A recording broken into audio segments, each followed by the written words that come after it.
uma tapa de camarão, uma tapa de camarão.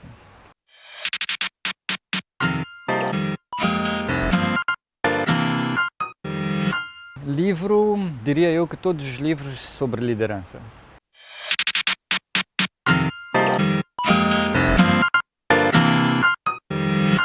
Acessório, óculos. Portanto, há algo que tende a andar sempre comigo, é óculos, e sinto-me incomodado se esquecer.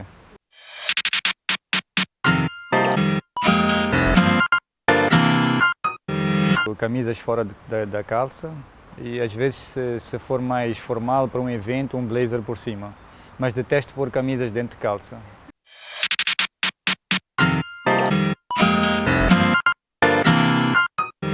Tempo de infância, do tempo em que podia fazer tudo que me viesse à cabeça sem ter que pensar nas consequências.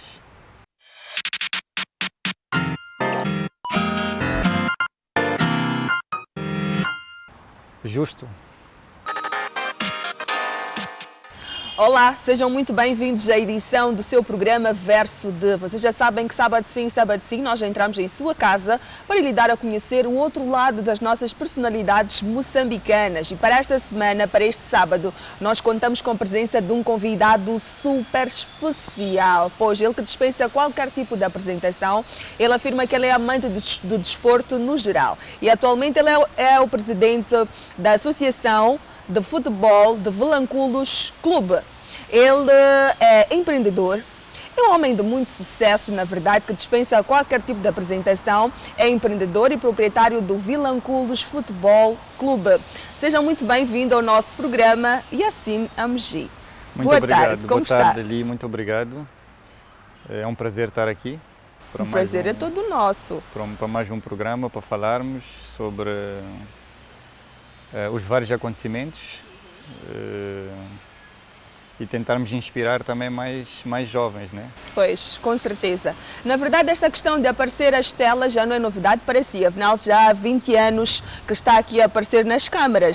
Quase 20 anos, desde que assumi a presidência do Vilanculos Futebol Clube, tive que habituar à imprensa. No início foi imprensa desportiva e mais tarde, portanto, em várias outras atividades que fui obrigado a ter que lidar com a imprensa. Então já é uma questão de hábito mesmo, estar diante das câmaras.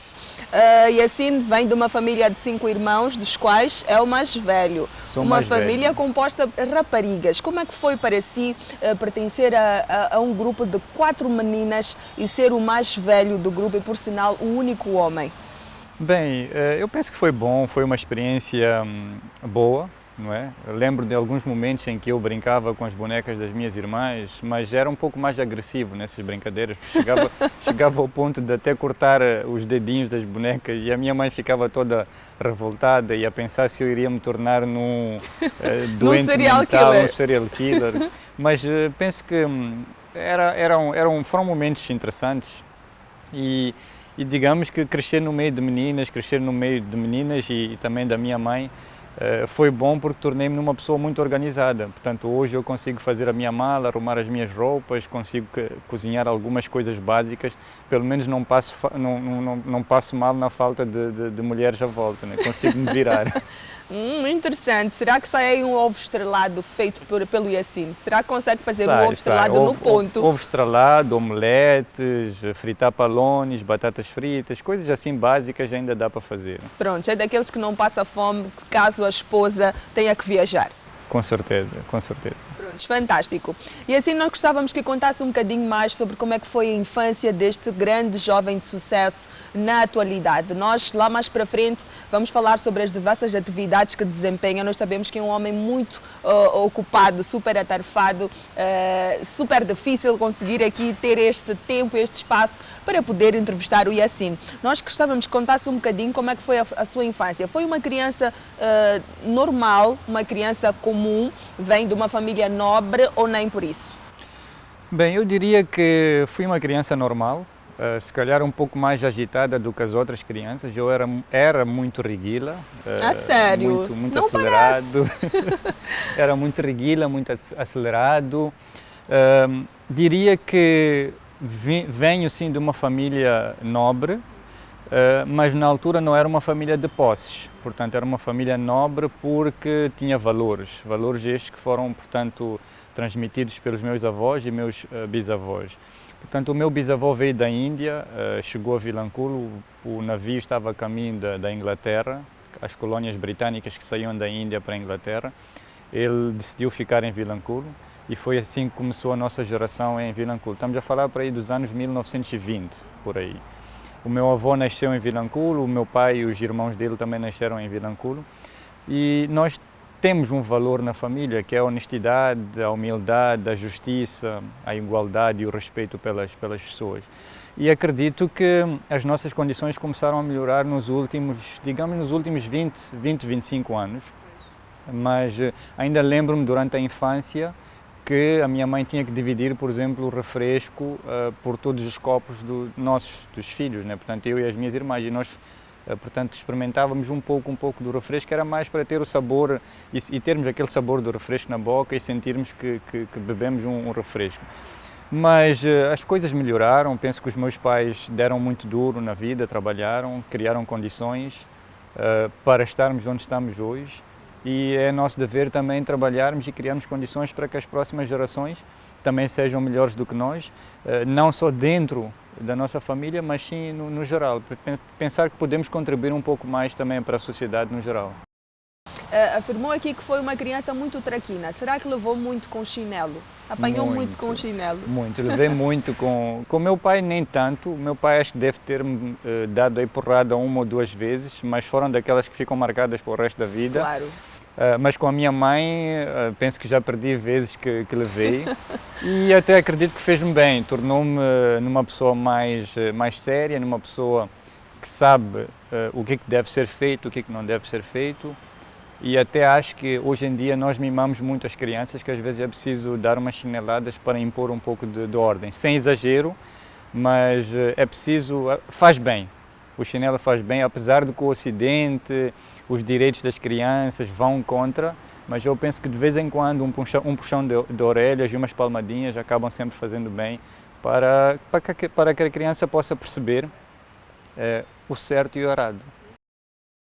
Na altura era comum os nossos pais darem-nos uma boa chinelada, mas atualmente se a gente se atreve a dar uma chinelada na criança é a primeira a correr, a primeira esquadra denunciar-nos como pais face a esta modernidade, sim, infelizmente. Sim. Infelizmente em alguns países até há linhas de atendimento para crianças em que depois elas ligam e a justiça vai lá e chega ao ponto de até tirar a criança do lar se for necessário. Pois. Eu penso que é um pouco exagerado este aspecto, porque os pais têm de ter a liberdade de educar os seus filhos e são quem realmente conhecem os filhos e precisam de impor certas ordens dentro da casa que às vezes é necessário dar umas chineladas. Já deu para perceber que foi uma criança muito traquina, muito trafulha, mas sabemos saber como é que foi o seu desempenho escolar. Considera-se um bom aluno, foi um bom aluno, foi muito estudioso? Eu diria até uma certa classe fui estudioso, dedicado, mas depois dos meus 12 anos, 13 anos, a brincadeira começou a entrar dentro do corpo, dentro da cabeça e comecei a ficar um pouco mais reguila, um pouco mais brincalhão. Em alguns momentos faltei respeito aos meus professores de escola, aproveito até pedir desculpa a eles se estiverem a acompanhar, portanto, mas foi mais na inocência da criança, na rebeldia da adolescência, mas não porque não era dedicado ou não porque era mau aluno, mas porque se calhar eu achava que a matéria que estivesse a aprender não fosse benéfica para mim ou não fosse essencial para mim. Sempre fui de pesquisar, ir à busca de mais conhecimento pessoalmente e tenho feito isso até hoje. Estou a terminar a licenciatura em Relações Públicas e Marketing, mas consigo perceber de muita coisa porque eu faço pesquisas e vou à busca do conhecimento, portanto não fico parado. Mas penso que na escola em alguns momentos perdi um pouco, digamos, a humildade, mas foi mesmo aquela brincadeira da adolescência. Ainda recorda-se da primeira escola que frequentou? Onde é que fez o ensino primário? Foi na escola primária de Vilanculo, portanto uma escola pública, fiz também a secundária em Vilanculo. Houveram 2 anos que eu vim estudar a Maputo porque não tínhamos a nona e décima em Vilanculo. Então tive que vir a Maputo, mas nos 2 anos que estive cá, depois no distrito de Vilanculo passou a ter portanto, a secundária e depois voltei a Vilanculo para terminar os estudos lá. Pois, e assim, o fato curioso é que nasceu em Chimoio. Como é que chega a Vilanculo? O meu pai e a família toda, portanto paterna, é de Vilanculo, mas a minha família materna, portanto, é de Chimoio. Portanto, os meus avós maternos eram de Chimoio e a nossa tradição não é muito diferente da tradição africana, em que as mães, quando chega a vez de dar à luz, vão sempre para a casa dos pais, da mãe, para ter os cuidados, aquela atenção toda. E foi assim comigo também. Quando a minha mãe estava próximo para dar à luz, foi a Chimoio, a casa dos pais, e eu acabei nascendo em Chimoio. E parte da minha infância, digamos, das férias, após as escolas, nos fins do ano, nós sempre viajávamos para Chimoio para passar os tempos em casa dos meus avós maternos. Aos 16 anos de idade, começa a ter que dividir e equilibrar entre a escola e o trabalho. Conte-nos como é que foi este procedimento.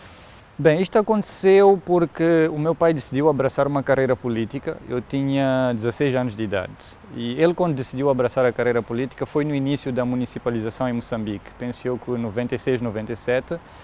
Entretanto, ele no início pensou que poderia dividir, portanto, a política e o trabalho, mas a ocupação que ele foi tendo na política distanciou-lhe do trabalho. A minha mãe passou a estar mais tempo sozinha no trabalho e eu fui-me obrigado, portanto, a começar a dividir a escola e o trabalho. E penso que isso fez-me bem porque abriu-me, digamos, a mente, a consciência, a responsabilidade. Ainda lembro-me dos tempos em que eu fugia para a discoteca com os meus 18 anos de idade, mas sabia que às 7 da manhã tinha que estar acordado para ir ao serviço. Portanto, voltava às 3h30, 4h, dormia pouco tempo, mas às 7 horas tinha que estar acordado para portanto, depois estar no serviço. Portanto, o peso da responsabilidade fez com que rapidamente eu deixasse estes momentos da juventude, porque fiz isso durante algum tempo, mas depois percebi também que fazia mal ficar acordado até altas horas. Comecei a gerir melhor o tempo nas noites para não perder sempre os dias seguintes. Nós sabemos que é ativista social e humanitário. Agradecia que partilhasse connosco quando é que suscita este sentimento em si de fazer parte deste ativismo social e humanitário. Eu acho que é algo que vem primeiro da religião. Nós aprendemos sempre que temos que fazer o bem, temos que partilhar, temos que dar caridade, fazer boas ações, e também vem da família. Portanto, o meu avô foi um herói em Vilanculo. Rumores em Vilanculo dizem que ele nunca conseguia dizer não para as pessoas quando fossem ao armazém dele pedir alguma coisa, ele sempre dava. Era uma pessoa muito querida na comunidade e penso eu que nós herdamos esta responsabilidade para com Vilanculo. No início eu fazia as minhas responsabilidades sociais só em Vilanculo, porque era um jovem de Vilanculo, mas digamos que a ambição de querer fazer mais fez com que se espalhasse um pouco mais por todo o país. Já estive em Nampula, já estive em Cabo Delgado, já estive em Manica, em Sofala, Gaza, portanto já estive em quase todas as províncias a fazer portanto, ações humanitárias, caridade. Para dizer também que recentemente tive portanto, a autorização para ter a minha fundação, que é a Fundação Yacine Amogi, que foi-me atribuída já há 2 anos quase, vai fazer 2 anos agora. Entretanto, isto tudo faz parte da vontade de querer fazer mais. Antes eu fazia só em nome individual e com algum grupo de amigos e voluntários, mas depois surgiu esta necessidade de começar a institucionalizar as ações humanitárias, organizar, porque as pessoas queriam começar a apoiar.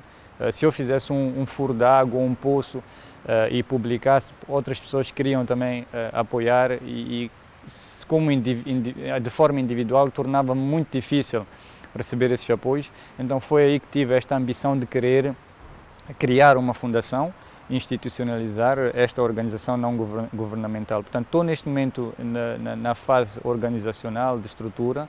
Já temos pelo menos as nossas plataformas criadas e o nosso passo é começar a fazer mais e abranger, se calhar, o país todo e quem sabe um dia, tanto como as outras fundações internacionais do Bill Gates, do Mark Zuckerberg, do Jack Ma, portanto todos os outros filântropos que têm fundações e que espalham-se pelo mundo, porque é que nós em Moçambique também não podemos ter fundações de jovens moçambicanos, de empreendedores moçambicanos que também um dia possam se espalhar por outras regiões da África e do mundo.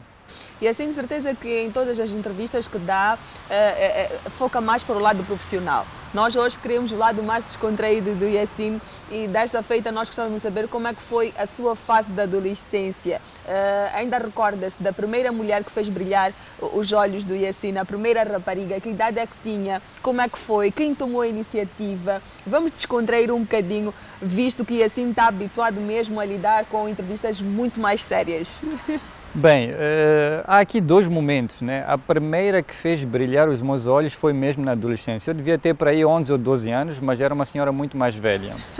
Portanto, eu penso que é aquela paixão de adolescente e deve acontecer com muitos rapazes, não é? Era uma senhora mais velha, médica, e penso eu que em alguns momentos ela até pode ter percebido que, pronto, este miúdo tem uma certa paixão.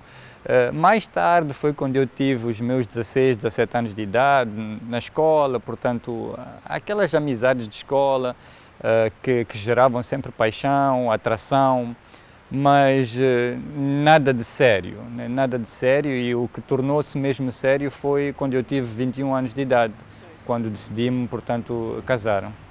Casou-se aos 21 anos? Casei-me aos 21 anos de idade. Um pouco cedo, olha assim.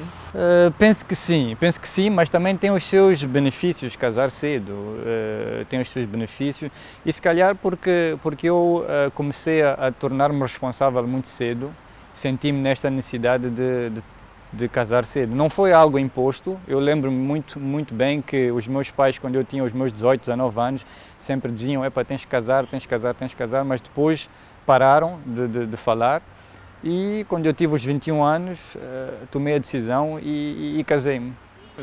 Pois, muito bem aqui frisou que muito cedo teve que abraçar certas responsabilidades e por isto em 2011 o Yacine desperta um quadro de depressão. Como é que foi este momento, esta fase para o Yacine?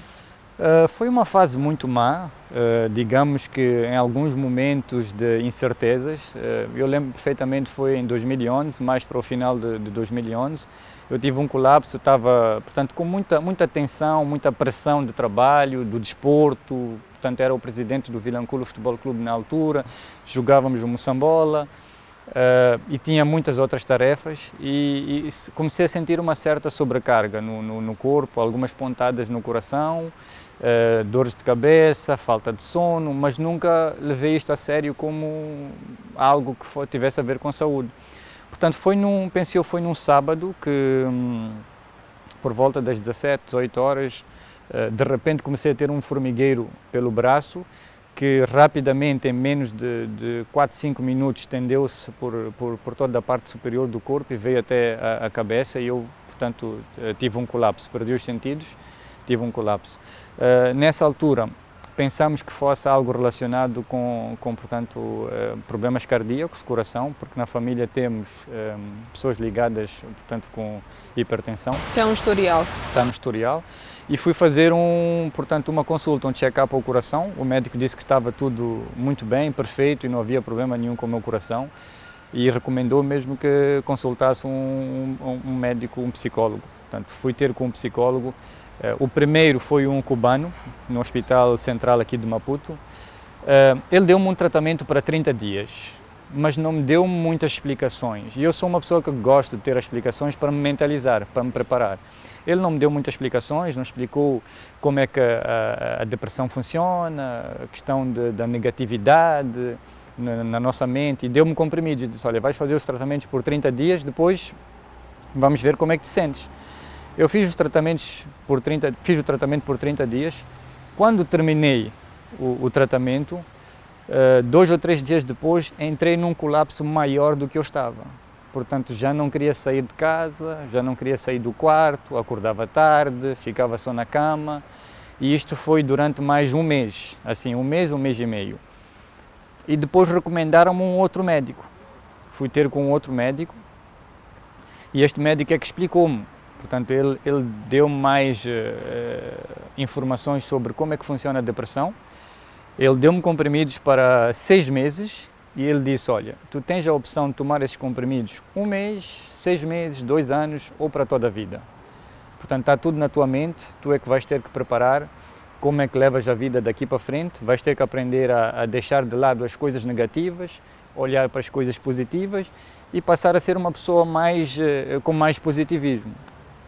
Quando ele explicou-me isso, eu comecei a levar um pouco mais a sério esta questão de que é possível combater a depressão, é possível vencer a doença.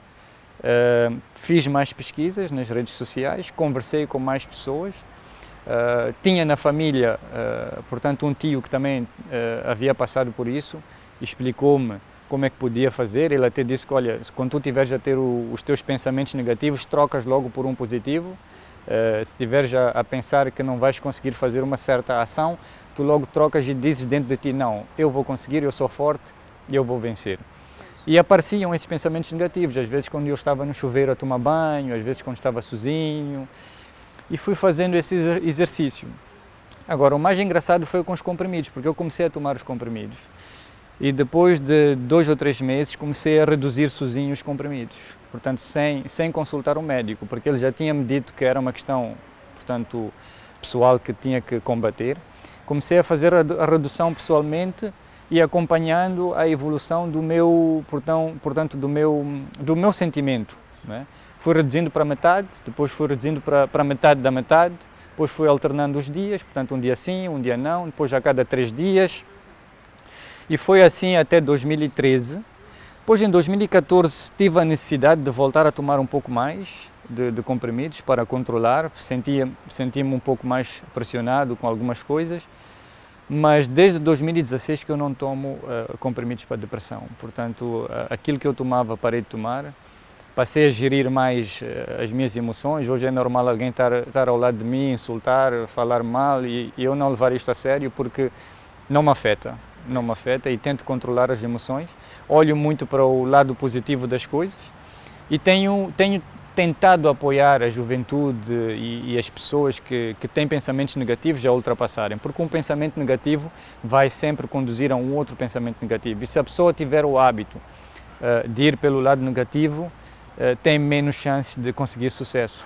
Então a pessoa tem de ter pensamentos positivos, tem de acreditar que consegue, tem de acreditar que, por mais que esteja num país como Moçambique, com poucas condições, pode sim também, a partir de Moçambique, transformar não só o país, mas o mundo.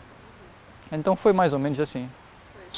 Esta questão da depressão fica aqui comprovado que realmente é uma doença que mata de forma silenciosa e assim, graças a Deus, conseguiu aqui ter um desfecho, um final feliz, conseguiu superar esta doença, mas fica aqui a grande chamada de atenção, acima de tudo, para a nossa sociedade moçambicana. E assim, um fato bastante importante é sobre como é que foi a reação da sua família face a este período de depressão.